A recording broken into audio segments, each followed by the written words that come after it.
नमस्कार। जी पंजाब हरियाणा हिमाचल में आपके साथ मैं हूं रीना कौरव। पठानकोट एयरबेस पर हुए आतंकी हमले की पल पल की जानकारी आपको हम दे रहे हैं आज सुबह से ही, और आपको बता दें कि अभी भी मुठभेड़ जारी है। इस आतंकी हमले के बाद पूरे पंजाब में हाई अलर्ट जारी कर दिया गया है।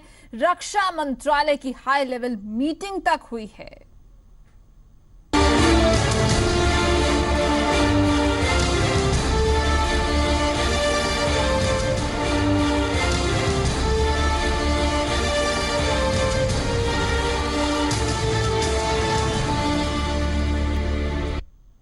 तो 5 महीने बाद एक बार फिर आतंकियों ने पंजाब को दहला दिया है। पठानकोट एयरबेस पर आतंकी हमला हुआ है।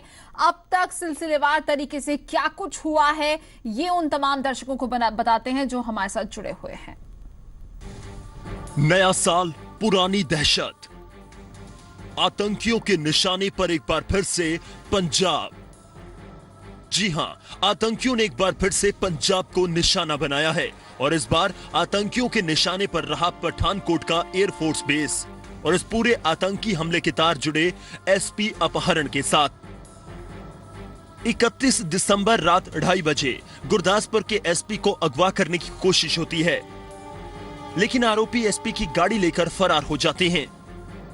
1 जनवरी की सुबह वारदात वाली जगह से 40 किलोमीटर दूर अकालगढ़ से एसपी की गाड़ी मिलती है और सुबह एक टैक्सी ड्राइवर का शव भी मिला।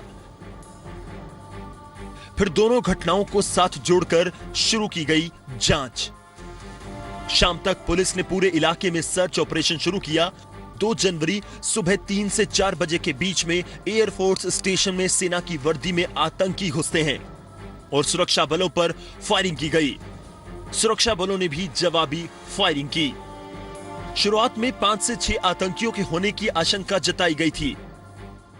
सुबह 8 बजे 2 आतंकियों के मारे जाने की खबर आती है और साथ ही 2 जवान शहीद हो गए। 9 बजे 4 आतंकियों के मारे जाने की खबर सामने आई, लेकिन और भी आतंकी छिपे होने की आशंका के कारण सर्च ऑपरेशन जारी रहा और जम्मू पठानकोट हाईवे भी अलर्ट पर कर दिया गया। 9:30 बजे डीजीपी सुरेश अरोड़ा भी पहुंचते हैं। केंद्र सरकार की ओर से पंजाब सरकार को हर मदद का भरोसा दिया गया। 10:30 बजे एनएसए ने प्रधानमंत्री को पठानकोट आतंकी हमले की विस्तार सहित जानकारी दी। 11:30 बजे स्वेट यानी स्पेशल वेपन्स एंड टैक्टिक्स की टीम पठानकोट पहुंची। हालांकि 10 बजे के करीब ऑपरेशन खत्म होने की खबरें आई और थोड़ी देर के लिए फायरिंग भी रुकी, लेकिन ज्वाइंट ऑपरेशन चलता रहा और 12 बजे के करीब फायरिंग और धमाके की आवाजें आने लगी। सुरक्षा टीमें मुकाबला करती रहीं और आतंकियों को खत्म करने का ऑपरेशन चलता रहा। गृह मंत्री राजनाथ सिंह ने कहा कि आतंक का मुंहतोड़ जवाब दिया जाएगा। शांति भी चाहते हैं, लेकिन भारत के ऊपर यदि किसी प्रकार का टेररिस्ट अटैक होगा तो हम उसका मुंहतोड़ जवाब भी दें। पंजाब, जम्मू कश्मीर और हिमाचल प्रदेश के बॉर्डर के नजदीक पठानकोट की सरहद पाकिस्तान के साथ लगती है। आतंकियों के निशाने पर रहा वायुसेना का यह स्टेशन MiG-21 अटैक हेलीकॉप्टर का बेस है। यहाँ एयरबेस के अलावा आर्मी बेस भी है।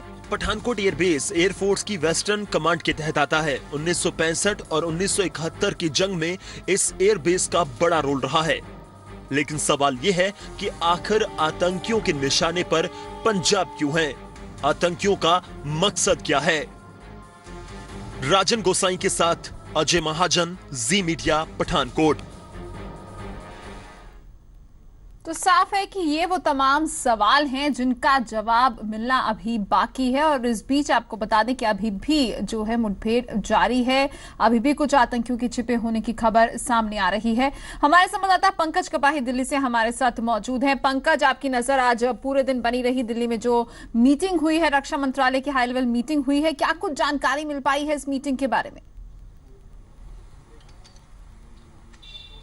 देखिए, क्योंकि जो अजीत डोभाल हैं वो पूरे मामले की कमांड उन्होंने अपने हाथ में संभाली हुई थी और रक्षा मंत्रालय की तरफ से ये मीटिंग बुलाई गई थी जिसमें तीनों सेनाओं के प्रमुख मौजूद थे और अजीत डोभाल यहाँ पर मौजूद थे। पूरा किस तरह से ये कार्रवाई रही और आगे, क्योंकि ऑपरेशन अभी पूरा नहीं हुआ है, तो किस तरह से आगे की रणनीति तैयार की जाएगी उसके बारे में तमाम अपडेट लिए गए। और आगे क्योंकि ये भी कहा जा रहा है कि कुछ और भी आतंकवादी हो सकते हैं जो भारत में घुसने की फिराक में है, तो किस तरह से जो सरहद है पाकिस्तान के साथ लगती उसको किस तरह से मजबूत किया जाए और साथ में तमाम जो सुरक्षा एजेंसियां हैं उनसे जो इनपुट मिल रही है उनके बारे उन तमाम मुद्दों को लेकर चर्चा हुई है। थोड़ी ही देर पहले ये मीटिंग खत्म हुई है और तीनों जो सेनाओं के प्रमुख हैं वो यहाँ से जा चुके हैं। हालांकि जो डिफेंस मिनिस्टर मनोहर पारिकर हैं वो अभी भी यहाँ पर मौजूद हैं।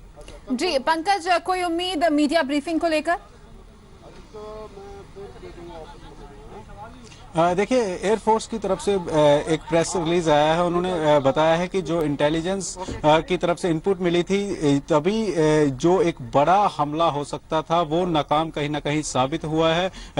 जो टेररिस्ट आए थे वो एक बड़ा हमले की फिराक में थे, लेकिन क्योंकि जानकारी कहीं ना कहीं पहले से थी तो तमाम जो सुरक्षा एजेंसियां हैं, जो फोर्सेस हैं वो तैनात थी और सुबह ही 4 जो टेररिस्ट थे उनको मार गिराया था। हालांकि अभी कुछ आतंकवादियों के साथ मुठभेड़ जारी है, लेकिन जल्द ही उसको कंप्लीट किया जाएगा। हालांकि अंधेरे का फायदा जरूर जो टेररिस्ट हैं वो उठाना चाहेंगे, लेकिन क्योंकि पंजाब सरकार और पंजाब पुलिस की तरफ से पूरा सहयोग मिल रहा है, उनके साथ पूरा कोऑर्डिनेशन लेके काम किया जा रहा है। पूरा जो ऑपरेशन है वो जल्द ही खत्म करने की कोशिश की जाएगी।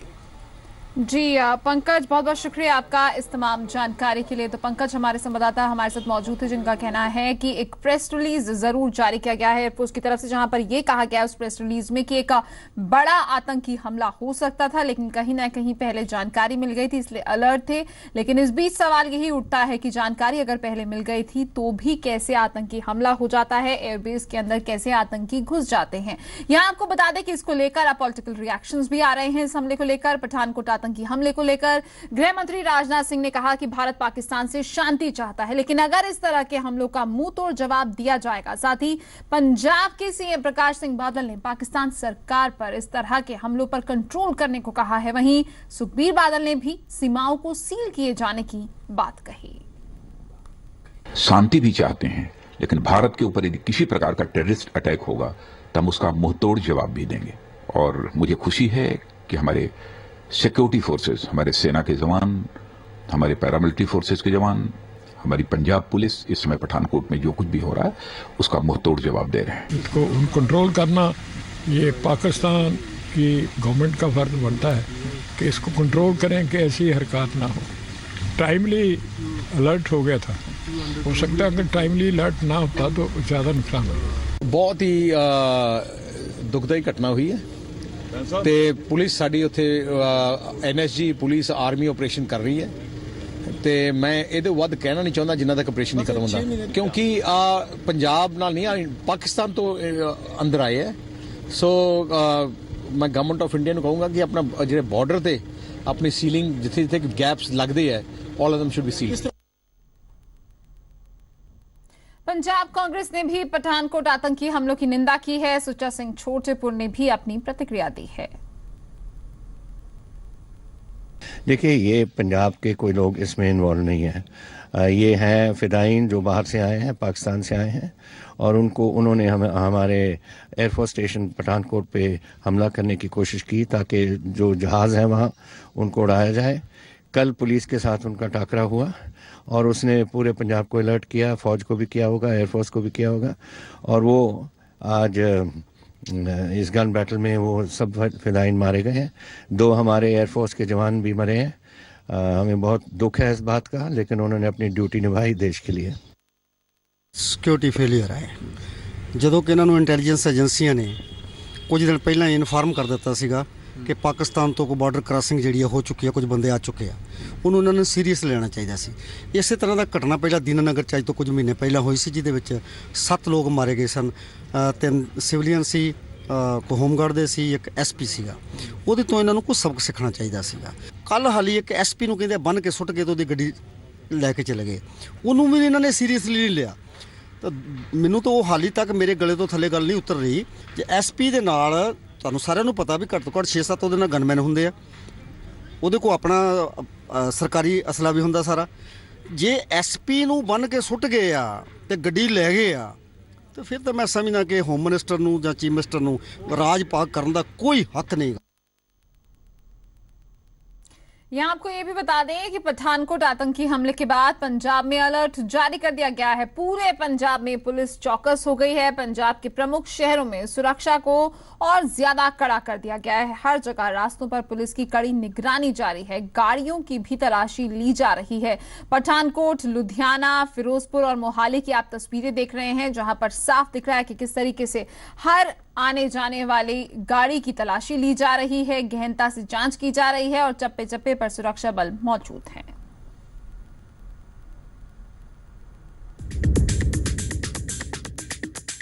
ये 4 तस्वीरें बयान कर रही हैं उस अलर्ट को जो पठानकोट में हुए आतंकी हमले के बाद पूरे पंजाब में जारी किया गया।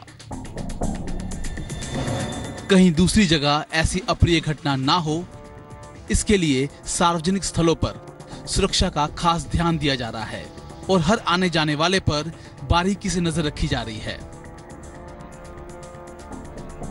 पठानकोट में आज सुबह से हुए आतंकी हमले के बाद सुरक्षा के कड़े प्रबंध किए गए हैं। आप देख सकते हैं कि यहाँ से जो है भारतीय वायुसेना ने यहाँ बैरिकेड लगाए हुए हैं। ये रास्ता जो है वायुसेना के उस बेस की ओर जाता है जहाँ पर ये बैरिकेडिंग की हुई है। पठानकोट में एयरबेस पे हुए हमले ने एक बार फिर पिछले साल दीनानगर में हुए दहशतगर्दी हमले की याद ताजा करवा दी है।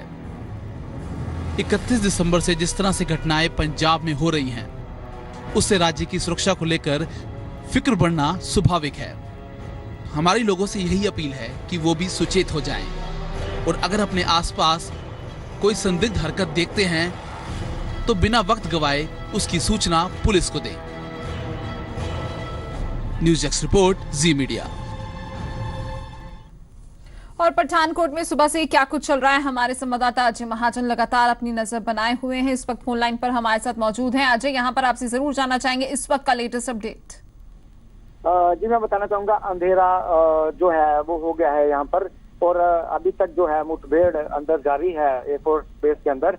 और 2 हेलीकॉप्टर जो है वो लाइट के साथ 2 हेलीकॉप्टर जरूर लगाए गए हैं जो कि आसमान से फायर जो है वो कर रहे हैं। और एक एलईडी के लिए एक जो टेक्निकल यूनिट होता है आर्मी का वो बुलाया गया है ताकि रात को अगर ऑपरेशन जारी रखना है तो उस टेक्निकल जो यूनिट है उसकी जरूरत पड़ेगी, क्योंकि टेक्निकल यूनिट के बाद वो सारा सामान होता है जिसमें कि एलईडीज आती हैं, जिसमें स्टाफ लाइट्स आती हैं, जिसमें गन लाइट्स आती हैं, वो सारी लाइट जो है और बाकी लाइट बाकी इक्विपमेंट स्टैंड और चार्जर और बाकी सभी चीजें जो है वो लेकर के यूनिट अभी जो है एंटर हुई है कुछ देर पहले एयरबेस के अंदर कि अगर रात को ऑपरेशन जो है वो चालू रखना पड़ता है तो इस पूरी टेक्निकल यूनिट का इस्तेमाल जो है वो किया जाएगा। और लगातार जो है अभी ये ऑपरेशन जारी है।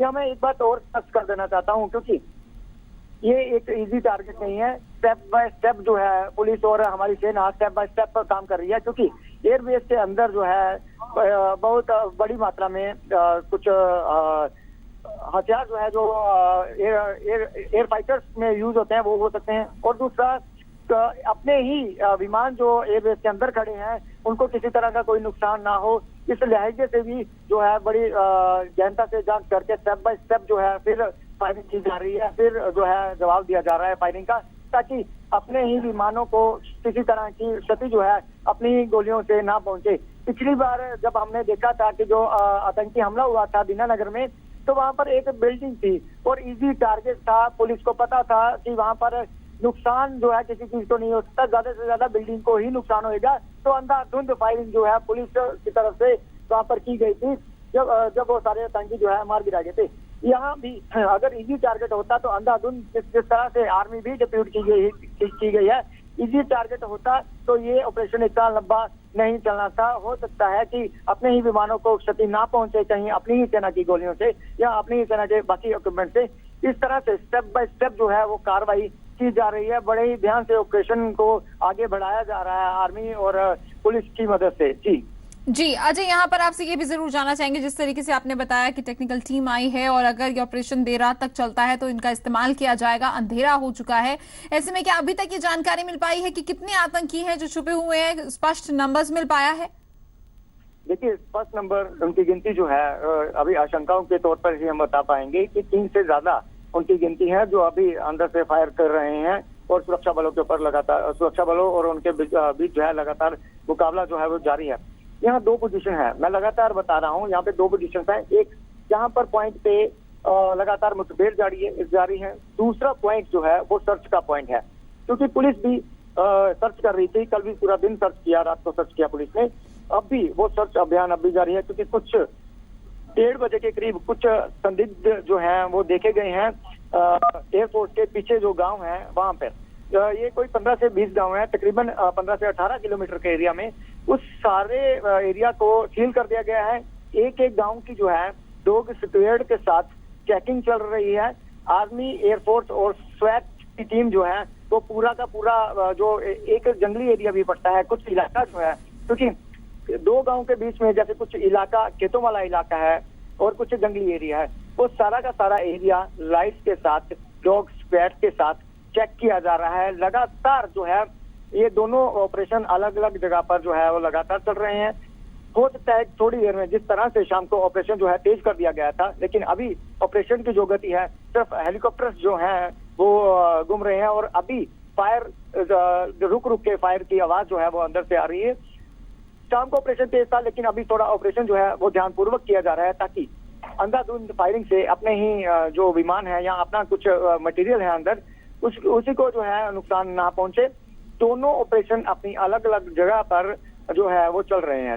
जी अजय, आप हमारे साथ बने रहिए। तो जिस तरीके से हमारे संवाददाता अजय बता रहे हैं कि कुछ देर पहले जो है तेजी आई थी, लेकिन अभी ऑपरेशन थोड़ा धीमा कर दिया गया है। हेलीकॉप्टर से लाइट जरूर देखी जा रही है, निगरानी जरूर की जा रही है 2 हेलीकॉप्टर्स के जरिए। और साथ ही हमारे संवाददाता अजय ये जानकारी जरूर दे रहे थे कि टेक्निकल टीम यहां पहुंची है, क्योंकि अगर देर रात तक ये ऑपरेशन चलता है तो यहां पर लाइट्स का पूरी तरीके से बंदोबस्त हो, उसकी भी तैयारी कर ली गई है। और साथ ही ये एयरबेस से कुछ 18 किलोमीटर की दूरी पर, जिस तरीके से हमारे संवाददाता बता रहे थे कि कुछ गांव हैं, वहां पर भी कुछ संदिग्धों को देखा गया है। यही वजह है कि वहां पर अभी फिलहाल सर्च ऑपरेशन चल रहा है, चप्पे चप्पे की निगरानी की जा रही है। और इस बीच आपको ये भी बता दें कि पठानकोट में किस तरह हमले के बाद सुरक्षा को बढ़ा दिया गया है, इसका जायजा लिया हमारे संवाददाता राजन गोसाई ने।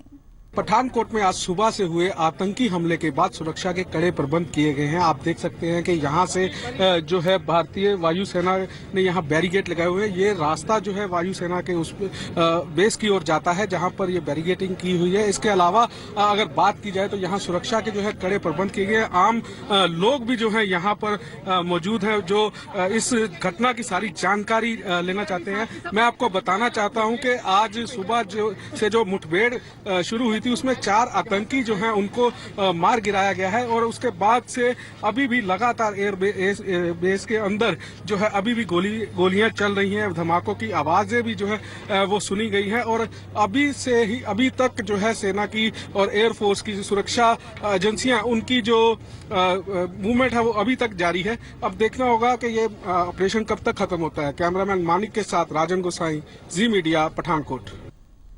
तो देखना होगा कि ये ऑपरेशन कब तक खत्म होता है। लेकिन इस बीच जानकारी सूत्रों के हवाले से ये भी है कि इस आतंकी हमले के पीछे मसूद अजहर हो सकता है। और आतंकी हमले में जैश आतंकी मसूद अजहर का नाम इसलिए भी सामने आया है क्योंकि हमला करने वाले आतंकियों ने पाक के बहावलपुर में मसूद को फोन किया था। सूत्रों के मुताबिक ये बातचीत कोड वर्ड में सैटेलाइट फोन के जरिए की गई थी।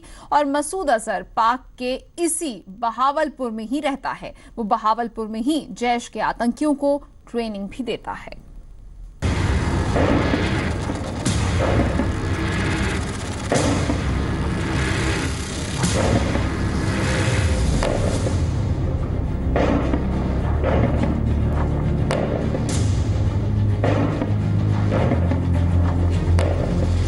17 साल पुरानी भूल भारत को किस तरह भारी पड़ रही है, इसका जवाब पंजाब के पठानकोट आतंकी हमले से मिल गया। खुफिया एजेंसी के मुताबिक पठानकोट आतंकी हमले के पीछे पाकिस्तान के आतंकी संगठन जैश-ए-मोहम्मद का हाथ है और जैश-ए-मोहम्मद का सरगना है मौलाना मसूद अजहर, जिसे हिंदुस्तान के शिकंजे से छुड़ाने के लिए 24 दिसंबर 1999 को इंडियन एयरलाइंस का प्लेन 5 आतंकियों ने मिलकर हाईजैक कर लिया था। मजबूर होकर केंद्र सरकार को मसूद अजहर को रिहा करना पड़ा था और आज उसी आतंकी मसूद अजहर ने पठानकोट को दहला दिया।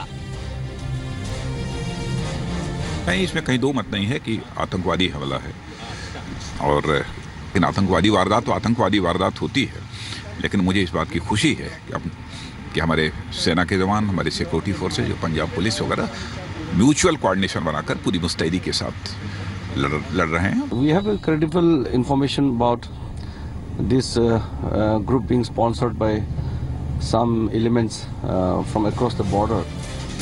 इस आतंकी हमले के पीछे पाकिस्तान का हाथ है, ये साफ हो चुका है, क्योंकि सूत्रों के मुताबिक खुफिया एजेंसियों ने हमले से 3 घंटे पहले आतंकियों और उनके हैंडलर्स के बीच फोन पर 4 बार हुई बातचीत इंटरसेप्ट की है। सुरक्षा एजेंसियों के इंटरसेप्ट किए गए इन कॉल्स में से एक कॉल हमलावर आतंकी की अपनी मां से बातचीत की है, जो पठानकोट एयरबेस पर हमला करने से पहले अपनी मां से बात कर रहा था। हेलो अम्मी। हाँ बेटा, कहाँ हो? अम्मी, मैं फिदाइन मिशन पर हूँ। बेटा, खाना खाया कि नहीं? नहीं अम्मी, नहीं खाया। बेटा, जान देने से पहले खाना खा लेना। ये बातचीत पठानकोट एयरबेस पर फिदाइन हमला करने आए आतंकी और पाकिस्तान में मौजूद उसकी मां के बीच हुई थी। माना जा रहा है कि हमलावर आतंकी ने जिस फोन से अपने मां से बात की थी, वो दरअसल पठानकोट के एसपी सलविंदर सिंह का फोन था, जिसे आतंकियों ने अगवा कर लिया था। हाफिज सईद का जो इलाका है वो भी पंजाब में ही है और अपोजिट हमारे पंजाब के है, इसलिए उनको ये आसान पड़ता है और वहाँ से आने में, इन्फिल्ट्रेशन करने में, टारगेट सेट करने में ये उनको सुविधा होती है। इस आतंकी वारदात के बाद ही तय हो चुका था कि पठानकोट में आतंकी बड़ा हमला करने वाले हैं। आतंकियों की तलाश में जम्मू और गुरदासपुर में रेड अलर्ट भी घोषित कर दिया गया था। दुकानें बंद कर दी गई थी। एनएसजी रात को ही पठानकोट पहुंच चुकी थी। उसके बाद भी आतंकी हमला कैसे हो गया, इस सवाल का जवाब किसी के पास नहीं है। वो सड़क है, जिस सड़क से आगे जाके जो है मिलिटेंट्स ने वो गाड़ी को छोड़ दिया था, जो एसपी की गाड़ी थी। इसी इलाके से कहा जा रहा है कि इसी इलाके से मिलिटेंट्स जो थे उन्होंने घुसपैठ करने की कोशिश की थी, टेक्निकल एरिया को कैप्चर करने की कोशिश की थी, जिसे सुरक्षा बलों ने तैनात जो वहाँ पे थे, एयरफोर्स के जवान थे, सेना के जवान थे, उन्होंने नकाब कर दिया। एनएसजी पहले पहुंच चुकी थी। चाहे जितने भी आतंकवादी वारदात क्यों न हो, भारत के अंदर वह ताकत है, भारत के अंदर वह कुव्वत है कि पूरी मजबूती के साथ उसका मुकाबला करेंगे और कामयाब होंगे। पठानकोट एयरबेस पर आतंकी हमले से सिर्फ 7 दिन पहले प्रधानमंत्री नरेंद्र मोदी लाहौर जाकर नवाज शरीफ से मिले थे। दोस्ती की नई शुरुआत का दावा किया गया, लेकिन इस दावे को पाकिस्तान के आतंकी संगठन और खुफिया एजेंसी आईएसआई मिलकर गलत साबित करने पर तुले हैं। हिंदुस्तान में ऐसी ताकतें और ऐसी ताकतों के लिए कोई स्थान नहीं है। क्या हमारा कहीं कोई इंटेलिजेंस में कमी रह गई, फेलियर हुआ है? और भविष्य के लिए सजग रहना आवश्यक है। नवाज शरीफ है, कोई भी है, वो नहीं लड़ना चाहते, क्योंकि उनके ऊपर भी सिर है। वहां भी हाफिज सईद बैठा हुआ है। हाफिज सईद ने इनके गले खुद ही काट देने हैं। वो बोलेंगे हिंदुस्तानी आके काट गए। आप देखना। पठानकोट से राजू केरनी के साथ मनीष शुक्ला, जी मीडिया, दिल्ली।